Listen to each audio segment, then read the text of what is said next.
Joe's in, and we appreciate you being here, Lieutenant. A lot of things developed last night. We're going to talk about, will the FBI take the lead in the Nancy Guthrie abduction investigation? And that's the big question mark. Will the FBI finally say to Pima County Sheriff and Sheriff Nanos, hey, look, we let you pump your chest for 4 weeks. It's time for the big boys to come in and take this thing over. And there's no more evidence going down to Florida. We're going to take it all in-house.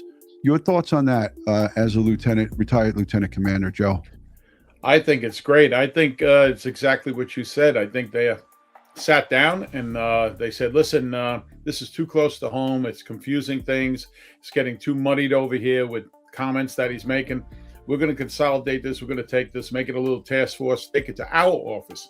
And by doing that, you take the sheriff out of the equation to a degree, because he's not hovering over them saying, I want this, I want that, I need answers, this and that. He'll get them as the FBI dictates it to him. Because once it's a task force, even though you have the personnel assigned there, the personnel is still going to be at their location, and they're going to say, hey, we came across with this today, we came across with that. And they're going to tell them exactly what to bring back to the sheriff. It's not like it's in his house anymore. It's like Ed and I always say, the sheriff's no longer calling the balls and strikes. You know, he's not behind the plate being an umpire. You've got a completely different location. And let me break this down for you guys.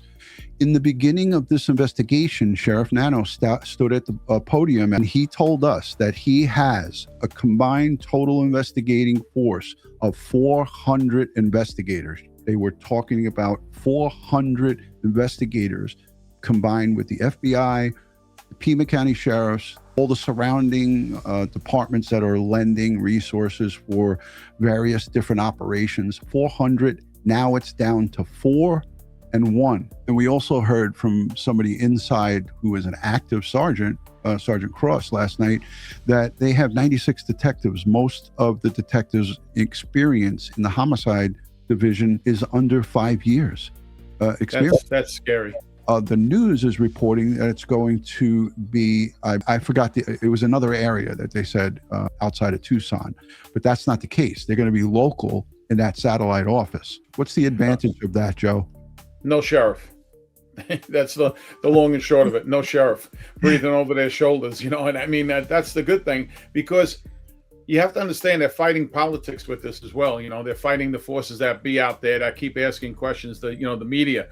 When you tease the media to the degree that he did, we have this and we don't have it, or we have this, we don't have that. When you do that, you leave too many unanswered questions that people want to know.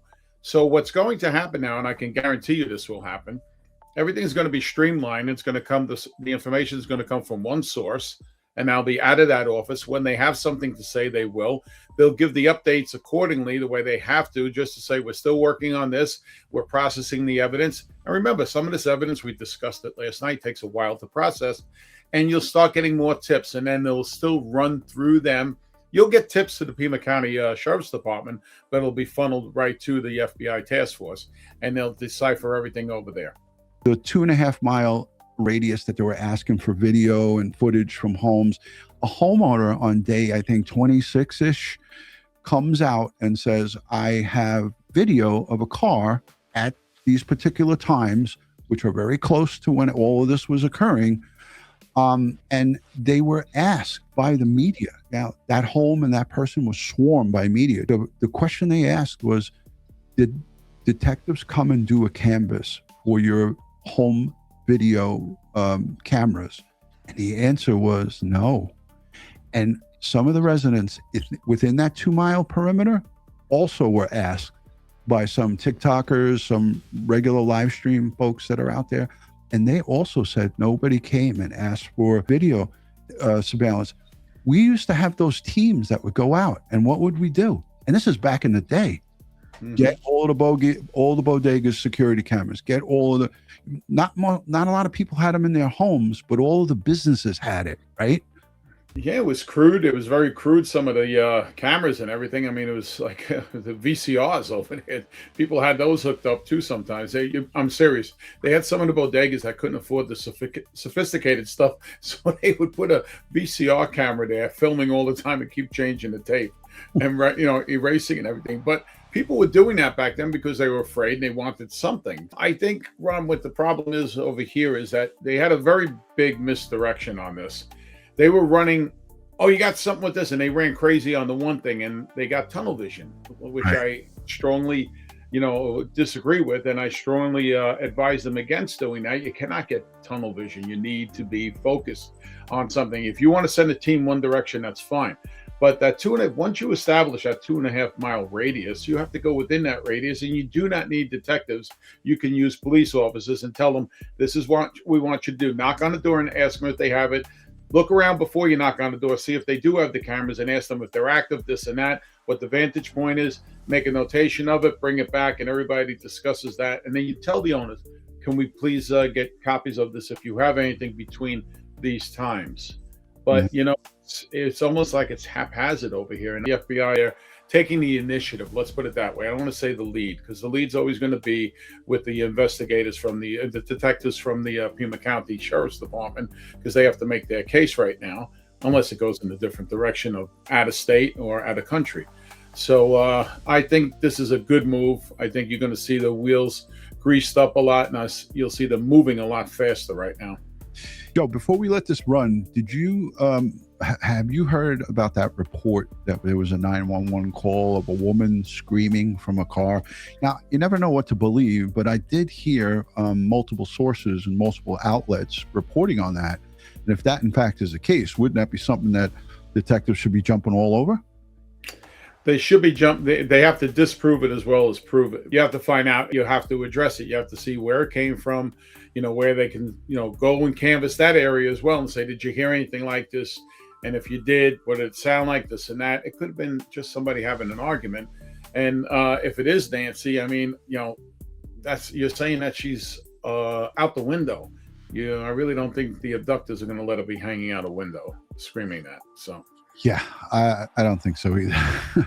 But like you said, everything has to be run down. You right. cannot, every stone has to be unturned as we look at a rock wall here at this person's home. This car caught on a Ring surveillance camera the night she was kidnapped. Video obtained by Fox Digital shows a dozen cars triggering the camera's motion detectors as they sped by in the hours after her abduction. But this one is getting intense attention. It was taken at 2:36 a.m. That's 48 minutes after the kidnapped suspect was caught on camera at Nancy's front door. It's also 8 minutes after her pacemaker disconnected from her cell phone, which is the moment she is thought to have been taken from her house. The Ring camera is located here, 2.5 miles from Nancy's home. So let's look at that. A road that has direct connection to the road. These roads are all squiggly, right, all in and around here.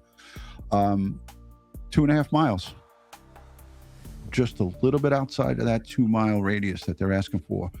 And when we looked at that radius, it was pretty square box that they were concentrating on. And I guess they did it for a good reason, because it was some of the routes that potentially could be taken when leaving her home. Correct, Joe? Correct. And you know what they're doing right now, since that came to light, that vehicle, they're comparing it to the routes where they say it was a half a mile away before a camera was picked up. I believe that was it, one of the cameras on the road. But they had also cameras that they're not really recording all the time, from what I was told. And I don't understand that. They should be going all the time.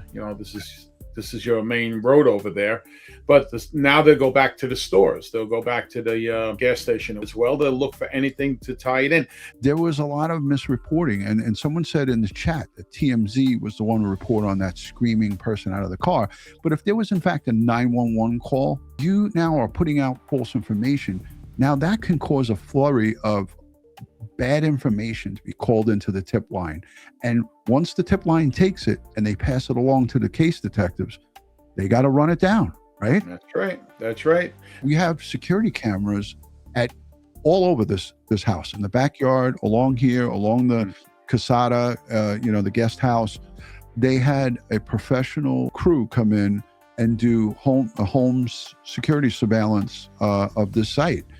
And, it just broke my heart to see that happening just as a detective, as a retired detective, and knowing, and again, this is no shade onto Savannah or her sister or anybody in that family. But when I saw the flurry of crews and the people scurrying around with the ladders, drilling holes in the concrete, in those concrete, the brick walls on the outside to put IP cameras in, and the simply safe signs and the no trespassing signs, in my mind and in my body, I just said to myself, why was that not there to begin with? If we have somebody living alone at 84 years old, limited mobility in a big place like this, I don't know, man. It just really broke my heart. You know why they're doing it now? There's a reason for it, because this is going to be a hot spot. Tourists are going to come here. They're going to be looking all over the place. Don't be surprised if you see gates go up to a degree. You're going to see that now in the one-time open area that they have is now going to be secured like a little fortress over there, because it's going to be just like an Amityville horror house. I'm serious. It becomes a place where people flock to, and the neighbors don't want that. And I'm sure they can keep traffic moving over there and put signs up, no hanging around, no lingering, whatever. They can enforce that. But you answered it. You look at the totality of everything that went wrong here, and it goes straight across right to the investigation. When you see Sheriff Barney Fife, who does a better job, Barney Fife was a better investigator than Nanos.